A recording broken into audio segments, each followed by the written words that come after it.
So if you're into 3D printing, you know that it produces a lot of plastic waste. You have supports, things that fail, things that work out but ultimately break, or just like the very end of a spool. So I'm giving you some ideas today about trying to reuse plastic, help the environment, and hopefully make a few bucks while you're at it. I remember Maker's Muse did a video about like how PLA is not actually biodegradable, or really, they claim it is, and only a few places actually recycle it. There are machines or people have MacGyver things that turn plastic back into filament, but that's kind of above my pay grade. So I have these. I think I save all my waste products, at least what I can, and remelt it into different products. I think Uncle Jesse did a video about this. I didn't ask their permission to mention those guys. They're okay with that. Check them out because they actually help me a lot. So one thing I like to do really are these pendants. Just playing around different colors, different shapes. I have some different styles of coasters here. This little mock crystal thingy. This little, I call it jewelry box. I actually don't know what the mold is called. And shot glasses, which is rather ironic since I don't drink.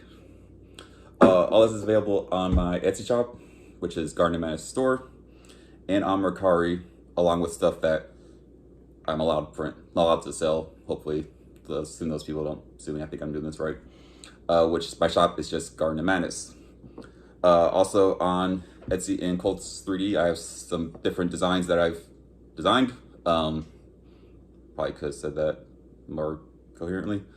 But I prefer you go places other than Etsy because the fees on Etsy suck. I'll put the links below as soon as I learn how to do that. So with that, let's get started. And we're back. So I've got my oven preheated to about 405, 410. You can also do this in a toaster oven. We're sticking close to the melting temperature anyway, so I'm not really worried about fumes. Although there's probably some people in the comments saying I'm an idiot and give myself cancer. I don't care. Now for molds, ideally you want ones that say oven safe. It's not essential. If you're worried about something, put it like as a test run by itself and see if it melts or explodes. Just get an idea. I got these are the ones for jewelry, and you want to stick with simple shapes because you gotta get the plastic to fill in all the edges. Like these donut ones. Sometimes I try to get the donut shape. Sometimes I just fill the whole thing. Sometimes it works out either way. Not a huge deal. And there are ones for like resin jewelry that have like a spot already for where you put the jump ring through to make the necklace. I'd avoid those. I haven't tried them, but trying to get plastic around that, imagine would be a pain. Also, this way it gives you the freedom of like picking where you want to drill your hole, just based on the color or whatever. So I like that. I have here, this is the one, this is like the agate coaster I have. These are the brown coasters you saw earlier. Funny story with these, I was just searching on eBay for silicone molds, and this popped up. This is meant to go like in an air fryer and mold like eggs. So, which is good because I know it's nonstick and I know it's oven safe. So, I'll show you how to make these in a little bit. So, I don't like to fill up all these. For one thing, you gotta try to keep track of the colors because remember doing the outside color first, try to remember what's under what. It's kind of a pain. Plus, you get a lot of like bleed over, stuff deflates or falls over, and now you're going for one thing, got contaminated or whatever. Plus, it's just a pain because you want to work while it's still hot, and trying to keep track of all that is just not worth it. So, what else you're gonna need is a baking sheet. I line it with foil or parchment or like Silpat. For easy cleanup and so I can still use this for food. Again, it's probably someone cursed me out in the comments. Don't really care. You're going to want at least one oven mitt, one that has silicone on it. You'll see why. Something like a trivet to protect your counters. And this should already be in your kitchen anyway. But friendly reminder, I kind of sound like Dalton Brown right there. Things that will help. Prayer tongs for moving stuff around when it's hot. Snips. I like to keep these around for cutting up pieces and for the ends of rolls. I'm glad I picked up that bag correctly, otherwise I would have had a giant mess. And a pair of pliers around. We'll see what I meant. Now for your plastic, I've only used PLA, because that's all I've used, period. I'd be worried about using stuff like pt1 or ABS, because like higher temperatures you gotta run them, plus ABS, you know, has fumes and stuff. I don't know how TPU would work, that'd be kind of cool actually. So you want your pieces to be free of glue or paint. I've done it where like I cut off that part and pitch that, and then just use this. For bigger pieces, I'll do it like I'll stick it in a bag and just weigh on it with a hammer. Or if you want to be more civilized, cut it with like the blade iron Dremel, which you're gonna need for the next video when we actually turn stuff into stuff. So I just have a variety of bits here, like this filament I got off of eBay. It's with the look and feel like terracotta, which actually does. It's kind of disturbing in a way. This is meant to, this glows orange in the dark, and it'll still glow even when it's remelted into jewelry, so that's pretty neat. If you have any clear filament, that creates some really cool effects because it looks like resin, jewelry resin, not printing resin. So I like to you can put colors underneath it or in between or sandwich it. I'm pretty sure this is from when I printed my beam katana. Oh, here's that crystal mold. That's where that went. There's a hole in it. I'm not sure what that's for. Anywho, so just messing around with colors, which is half the fun. Ooh, I got this. This is rainbow filament. I think this is from my pencil holder at work. So just play around. Got some glittery stuff here, even though I hate glitter. So we're gonna load them up. And I think that's kind of it. The oven should be preheated. Actually, I think you can see the temperature here in the background. So I'm gonna load up some colors and we'll see in a bit. All right, so I've loaded up my molds with some plastic. One thing I think it's fun to do is sort of go down memory lane of when I find these little bits. Like these white pieces are from when I designed Dinobot's sword. This was like the test piece, something that failed. Plans are available on Etsy, Coles 3D, CG Trader, and Pinshape. I think. I don't know. I gotta work on my plugs. And that's the purple filament here from when I printed my purple pigment painter that I also designed. Say that 3 times fast. I have here some of that terracotta filament with some green from something. I have this kind of red sort of translucent filament, which produces some really cool effects. And then like here I have some gold chain. This is from when I printed Scarborough Fair from Bayonetta. Designed by someone over on Thingiverse. I don't remember who did it, but they did a great job and they posted it for free. And I might do a video like my favorite prints. We'll see. And I also just jammed some ends of a black roll filament in here. Just to kind of see what happens. So that's all I'm gonna do for now. I'm gonna pop these in the oven. Now when you do, you know, you wanna stay somewhere nearby. You know, you can go watch TV, you know, go to the bathroom, whatever. But check on it every 5-10 minutes. This first melt's gonna take closer to 10 minutes. Because obviously everything's cold and you're gonna see stuff just like deflate, obviously because prints are usually solid. So the infill, this whole thing, you might have a big piece that just goes into a little puddle. So I'm gonna pop these in the oven and I'll see you when things start looking melty. So the stuff's still in the oven. So right now I'm just gonna do a little kind of quick tutorial. If you've got a lot of things that are kind of stringy and loose all over the place, you know, purge lines, skirts, supports, one thing that'll help make more manageable is your heat gun. If you do a lot of printing, I highly recommend one of these. It knocks out stringing real quick. It can make things, you know, more malleable if you need to bend something to like fit something in or, you know, form fit something like that. So what I like to do is pile on top of the slow pad. And I start far away because if you start close, they'll just blow everything away. I do until I kind of see stuff start kind of get wilty. And then I'm moving closer and I start sort of tossing it either with using the mat or with, you know, hand.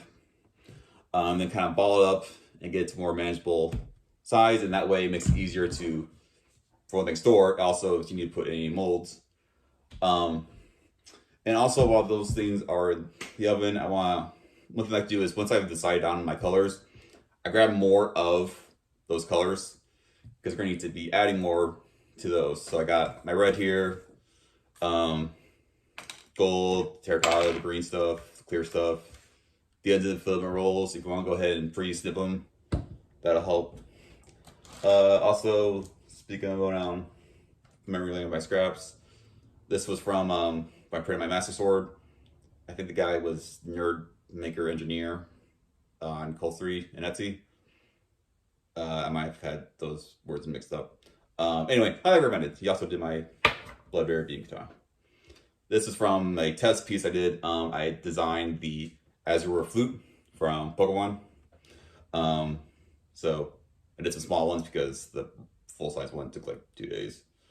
So it's kind of a quick interlude while I'm waiting for stuff to melt. So let's see again. All right, so with the first meltdown. So I can see stuff has seeped out and deflated. So one thing I like to have something metallic like these is kind of scoot stuff sort of back where it belongs. And while you're doing this, if you want to like stretch out or kind of pull this a little bit, create some cool effects, especially with this translucent stuff. And the reason for the silicone is you want to like push down to kind of make sure it's filling all of the cavities. You're probably gonna hear some things pop. That's okay. The clear stuff, you actually will see bubbles usually, and that actually creates some really cool effects. Let's see, get this stuff back in. Good thing I had the foil. Ooh, that's kind of weird.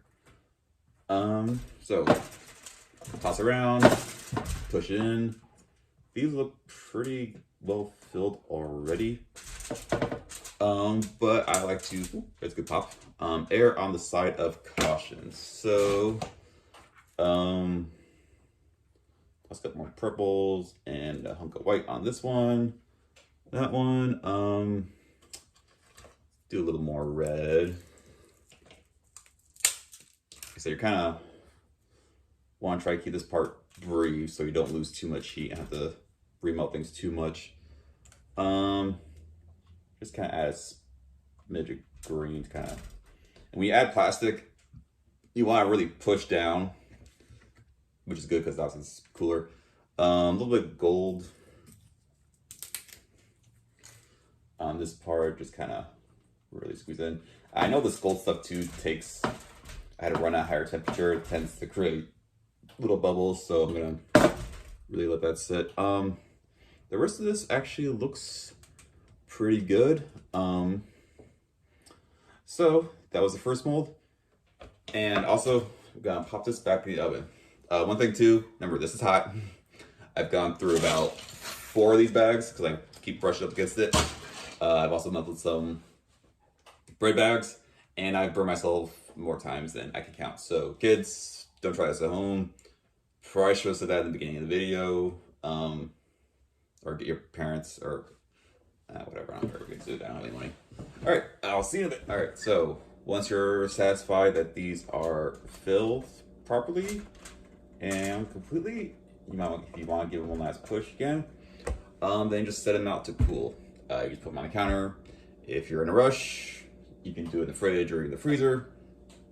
If you want to do more, leave your oven on. If not, turn it off. When I'm done, I crack the oven just in case there were any fumes. Also, it's kind of cold today, so that would help. So, whenever you boot, just leave them on here. If you want to put them somewhere else, one thing you need to be aware of is you need to keep them flat because they're still sort of molten. So, that's one reason why I have tongs around. Grab them, pop them in the fridge or whatever. But for the sake of brevity, this is the only batch I'm going to do today. Also, because my voice is kind of bugging me. So, I'll see you when it's time for the unmolding. Alright, so the pennants are still cooling. So, in the meantime, if you're doing something like a coaster, I like to have it so that both sides are flat enough to be used as the bottom. So, what I like to do to try to ensure that is when they're still molten, lay them out, and take something like parchment paper that's not sticky, layer on top. Then you want to grab something heavy and flat. I almost made a joke that'd be kind of inappropriate, and then just lay it on top. These are pretty thick, so they do eat a lot of plastic, which might be a good thing or a bad thing, depending on how to look at it. And I don't have the molds for my shot glasses around. I just moved, so I'm still dealing with that. For those, kind of same thing. Do that or flatten them manually, which we're going to talk about in the next video, which is prepping stuff. The thing too with those is when you're loading them, again, those eat up a lot of plastic, and it's really hard to tell when they're full. But that's really good if you have any like long pieces to like, as you put it in, to like shove it down and like sort of force it all the way. It's also really good for end pieces to your rolls. But that's kind of it. So hopefully the molds should be done in a second, and we can talk about that because I am losing my voice. So everything's cooled off, so that is time for the unmolding, which is my favorite part because you don't know what you're gonna get, good or bad. One thing you gotta be aware of here, although I find this is more an issue with the other molds, is sharp edges along the rim of the plastic. Again, cut myself a bunch of times. So let's see how black and gold turns out. Kind of cool, not bad. Again, like I said, it has some bubbling because this stuff I had to run at higher temperature. It's actually still kind of warm, but it's solid, so that's good enough for me. That's what she said. This was the kind of rainbowy filament with the translucent red stuff, which that one's pretty cool. And then the terracotta and green one, not bad. Again, a little bubbly. I was kind of rushing it because of, you know, videos, and I'm tired. So we have the translucent and red one, which that's actually really cool. It's around Halloween, so that's appropriate. And then purple and white. Ooh, that's really nice. White is actually nice because it's kind of bled into it, creating sort of almost a 3D kind of effect. So, like I said, if you want, I tend to do these in a couple of batches, just while I have, so I'm not constantly preheating the oven and stuff. I'm gonna stop for today.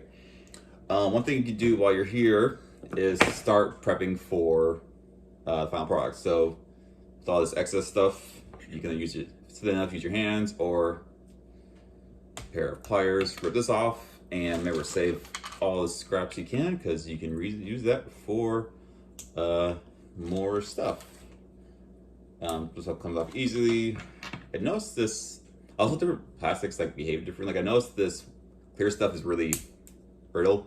I probably should have the glasses on. Whereas like the white stuff tends to like bend more, which is good for, you'll see in the next video when we start shaving these down. Some little bits like this, just pop off nice and easily. If you got thicker stuff like this here, don't bother. We're gonna take care of that with our tools for the next one. So if you check out my shop on Mercari, GardenofMadness, final plug for the day. I do this individually and I come up with names for them, just something stupid to use myself. They're often a reference to something too. So you can check that out. And I'm gonna finish this up, and I'll see you next time where we're gonna take these and turn them into actual pendants that hopefully people will buy. So see you next time. I'm not gonna say subscribe, I'm gonna have a few videos out anyway, so